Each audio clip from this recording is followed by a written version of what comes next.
नमस्कार और success news नाटक और आप सभी का स्वागत है।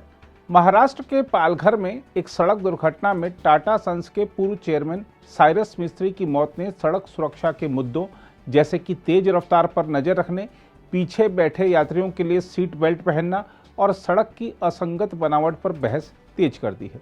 विशेषज्ञों ने तेज रफ्तार वाहनों पर नजर रखने और पीछे बैठे यात्रियों के लिए सीट बेल्ट पहनना अनिवार्य करने की जरूरत पर जोर दिया है। विशेषज्ञों का कहना है कि इस दुर्घटना में 3 प्रमुख निष्कर्ष निकलते हैं कि सड़कों, विशेष रूप से राजमार्गों को सुसंगत तरीके से बनाया जाना चाहिए, सड़क पर पर्याप्त संकेत चिन्ह होने चाहिए और पीछे बैठे व्यक्ति के लिए सीट बेल्ट पहनने के कानून को लागू किया जाना चाहिए।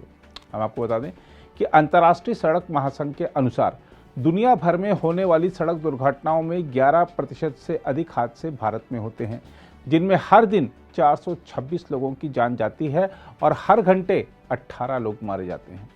महासंघ के अनुसार साल 2021 में 1.6 लाख से अधिक लोगों की जान चली गई। महासंघ का कहना है कि अधिकतर सड़क दुर्घटना में होने वाली मौतों को टाला जा सकता है। जैसे माना जा रहा है कि कार की पिछली सीट पर बैठने वाले यात्रियों के लिए भी सीट बेल्ट पहनने के कानूनी प्रावधान का अगर पालन किया गया होता तो साइरस मिस्त्री और उनके दोस्त की जान बच सकती थी।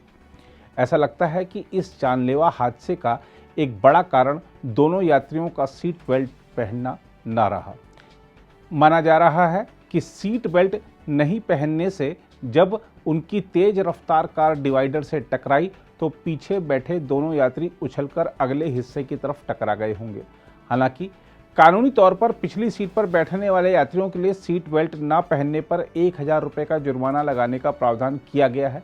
यह अलग बात है कि मोटर वाहन अधिनियम के नियम 138(3) के तहत किए गए इस प्रावधान के बारे में या तो लोगों को जानकारी ही नहीं है या फिर वे इसे नज़रअंदाज कर देते हैं। यहाँ तक कि यातायात पुलिस भी इस प्रावधान का उल्लंघन करते हुए पाए जाने पर शायद ही लोगों पर जुर्माना लगाती है। देखा जाए तो पीछे बैठने वालों के बीच सीट बेल्ट पहनने की प्रवृत्ति बहुत कम पाई जाती है। बड़े शहरों और महानगरों में यह काफ़ी कम है, छोटे शहरों में तो यह अनुपात लगभग 0 है।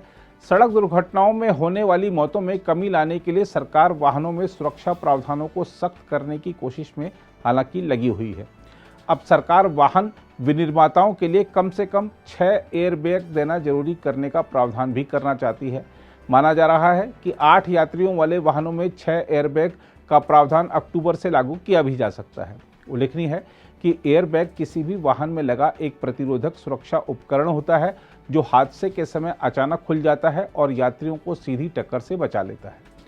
सड़क परिवहन और राजमार्ग मंत्री नितिन गडकरी ने पिछले साल कहा था कि मध्यम आय वर्ग की तरफ से खरीदी जाने वाली छोटी कारों में भी समुचित संख्या में एयरबैग दिए जाने चाहिए। उन्होंने महंगी कारों में ही 8 एयरबैग दिए जाने को लेकर विनिर्माताओं पर सवाल भी उठाए थे। यही नहीं, गडकरी ने कुछ महीने पहले ही कहा था कि वाहनों में मौजूद लोगों की सुरक्षा के लिए सरकार ने वाहन कंपनियों को 3 पॉइंट सीट बेल्ट की पेशकश करने को कहा है। उन्होंने कहा था कि पिछली सीट पर बीच में बैठने वाले शख्स के लिए भी सीट बेल्ट होनी होगी। देखा जाए तो भारत में सड़कों पर सुरक्षा सुनिश्चित करने वाले तमाम सुरक्षा मानक मौजूद हैं, असल समस्या उनके अनुपालन में है। उधर साइरस मिस्त्री तो मर्सिडीज बेंज में सफ़र कर रहे थे। यह गाड़ी तमाम सुरक्षा खूबियों से लैस थी, लेकिन पिछली सीट के लिए एयरबैग नहीं होना जानलेवा साबित हुआ। इस हादसे के बाद एक बार फिर वाहनों में मौजूद सुरक्षा संबंधी खूबियों की तरफ लोगों का ध्यान जाने लगा है। आमतौर पर महंगी कारों में यात्रियों की सुरक्षा से जुड़े तमाम फीचर होते हैं, लेकिन इसके बावजूद मिस्त्री और उनके दोस्त की जान नहीं बच पाई।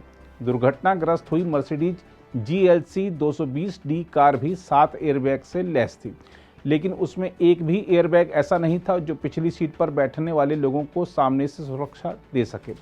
उसमें पीछे की तरफ सिर्फ साइड वाले एयरबैग ही मौजूद थे। उल्लेखनीय है कि किसी भी दूसरी कार की तरह एयरबैग पूरक प्रतिरोध प्रणाली भी होते हैं। प्राथमिक प्रतिरोध प्रणाली का काम तो सीट बेल्ट ही करती है।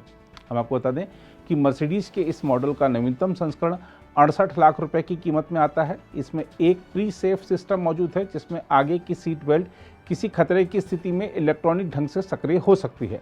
कंपनी की वेबसाइट कहती है कि यह प्रणाली किसी हादसे की स्थिति में यात्री को अधिक आगे नहीं जाने देती है। इसके अलावा इस मॉडल में घुटनों को सुरक्षा देने के लिए नी बैग भी लगे हुए हैं। आमने सामने की टक्कर में यह यात्रियों के घुटनों को डैशबोर्ड से जाकर टकराने से बचाने का काम करते हैं। इस बीच विभिन्न स्तरों पर जागरूकता कार्यक्रमों की शुरुआत भी हो चुकी है। टाटा सन्स के पूर्व चेयरमैन साइरस मिस्त्री की एक कार दुर्घटना में मृत्यु होने के मद्देनजर दिल्ली पुलिस ने ट्वीट करके नागरिकों से तेज गति में वाहन नहीं चलाने और हमेशा सीट बेल्ट पहनने का आग्रह किया है। पुलिस ने सड़क दुर्घटना के दौरान सुरक्षा कैसे सुनिश्चित की जाए, इस पर एक तस्वीर भी साझा की, जिसमें वाहन चालकों और यात्रियों को सीट बेल्ट लगाने की सलाह दी गई है। दिल्ली पुलिस ने हैशटैग रोड सेफ्टी और दिल्ली पुलिस केयर्स के साथ ट्वीट किया, तेज गति से वाहन नहीं चलाएं, अपनी सीट बेल्ट लगाएं। इससे कोई फर्क नहीं पड़ता कि आप कहां बैठे हैं, आगे की सीट पर या पीछे की सीट पर, सीट बेल्ट लगाएं, हर बार लगाएं। उधर सीट बेल्ट पहनने की अहमियत पर जोर देते हुए महिंद्रा एंड महिंद्रा के चेयरमैन आनंद महिंद्रा ने कहा है, मैं कार की पिछली सीट पर बैठते समय भी सीट बेल्ट पहनने की शपथ लेता हूं। मैं आप सब लोगों से भी यह शपथ लेने का अनुरोध करता हूं। हम सबको अपने परिवार की फिक्र करनी है। हम आपको बता दें कि रविवार को हुई इस घटना से सबक मिलता है कि सीट बेल्ट नहीं लगाना और तेज रफ्तार में चलना कितना घातक सिद्ध हो सकता है। हम आपको बता दें कि साइरस मिस्त्री और उनके दोस्त जहांगीर पंडोले को कार दुर्घटना में कई चोटें आई थी और ब्लंट थोरेक्स ट्रामा के कारण लगभग तत्काल ही उनकी मृत्यु हो गई। जेजे अस्पताल के एक चिकित्सा अधिकारी ने यह जानकारी दी। उन्होंने कहा कि साइरस मिस्त्री को चोट के कारण शरीर के भीतर रक्तस्राव भी हुआ। चिकित्सा अधिकारी ने कहा, मिस्त्री और पंडोले दोनों के शरीर पर अचानक झटका लगा क्योंकि कार तेज गति से चल रही थी। इसकी वजह से कई चोटें आईं और ब्लंट थोरेक्स ट्रामा हुआ। उन्होंने कहा, शरीर के भीतर की धमनियां फट गई थी, जिससे अंदरूनी रक्तस्राव हुआ। हालांकि प्रारंभिक ऑटोप्सी रिपोर्ट में केवल कुछ लक्षण ही सामने आए हैं। विस्तृत विश्लेषण में सब कुछ स्पष्ट होगा और मौत के वास्तविक कारण का पता चलेगा। उन्होंने कहा कि मानक प्रक्रिया के तहत विसरा के नमूने को जांच के लिए करीना स्थित फोरेंसिक विज्ञान प्रयोगशाला भेजा जाएगा। दूसरी ओर इस मामले को लेकर जो लोग सड़कों की गुणवत्ता पर सवाल उठा रहे हैं, उस पर केंद्रीय सड़क और परिवहन मंत्री नितिन गडकरी की भी टिप्पणी आ गई है। केंद्रीय मंत्री नितिन गडकरी ने कुछ सड़क दुर्घटनाओं के लिए त्रुटिपूर्ण परियोजना रिपोर्ट को जिम्मेदार ठहराते हुए कहा है कि कंपनियों को राजमार्गों और अन्य सड़कों के निर्माण से जुड़ी विस्तृत परियोजना रिपोर्ट तैयार करने के लिए उचित प्रशिक्षण की आवश्यकता है। सड़क परिवहन और राजमार्ग मंत्री ने कहा है कि सरकार नई तकनीकों के उपयोग को बढ़ावा दे रही है। कुछ राज्यों में सड़क निर्माण की खराब गुणवत्ता पर चिंता व्यक्त करते हुए गडकरी ने कहा है कि राज्य सरकारें हर साल सड़कों की मरम्मत के लिए 10 से 15 हज़ार करोड़ रुपए खर्च कर रही हैं। यही नहीं, गडकरी ने हल्के फुल्के अंदाज में यह भी कहा है कि यदि नई मर्सिडीज कार का चालक अनाड़ी हो तो उस स्थिति में भी समस्या पैदा हो सकती है। इस बीच साइरस मिस्त्री का मुंबई में अंतिम संस्कार कर दिया गया है। मध्य मुंबई के वर्ली में इलेक्ट्रिक शवदाह गृह में हिंदू रीति रिवाजों से उनका अंतिम संस्कार किया गया। मिस्त्री का पार्थिव शरीर सफ़ेद फूलों से सजे वाहन में जेजे अस्पताल से लाया गया था और मंगलवार सुबह से वर्ली शवदाह गृह में रखा गया था ताकि मित्र और रिश्तेदार उनको श्रद्धांजलि दे सकें। पारसी समुदाय के सदस्यों, व्यवसायियों और नेताओं ने मिस्त्री के अंतिम संस्कार में हिस्सा लिया।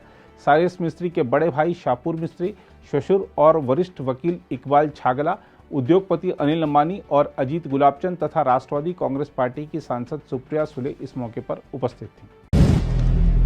अगर आप भी लेना चाहते हैं देश दुनिया की तमाम जानकारी तो आज ही सब्सक्राइब करें हमारे चैनल को। साथ ही नीचे दिए बेल आइकन को जरूर दबाएं ताकि हर अपडेट आप तक पहुंच सके।